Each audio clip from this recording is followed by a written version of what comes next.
Dalam waktu 5 hari, polisi berhasil mengungkap pelaku pencurian ribuan logistik, bilik, dan kotak suara milik KPU Kabupaten Sragen. Pencurian dilakukan oleh pengusaha asongan dengan memalsukan surat lelang palsu. Dari tangan tersangka, polisi mengamankan ratusan barang bukti yang belum sempat dijual.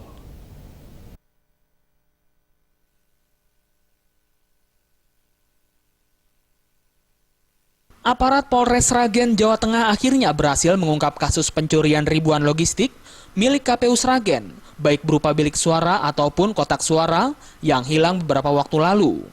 Polisi berhasil menangkap 4 orang tersangka, beserta barang bukti ratusan logistik milik KPU yang belum sempat dijual oleh para tersangka ini. Dari 9.260 logistik yang dicuri, polisi berhasil mengamankan kurang dari 300 logistik, baik bilik maupun kotak suara yang belum sempat dijual oleh para tersangka ini. Para tersangka menjual barang curian tersebut kepada sejumlah pengrajin peralatan memasak di kawasan Boyolali. Kawanan ini berhasil menggasak ribuan logistik setelah sebelumnya membuka gembok dengan meminta bantuan tukang kunci. Agar tak dicurigai, tersangka melakukan aksinya di siang hari berpura-pura sebagai petugas KPU.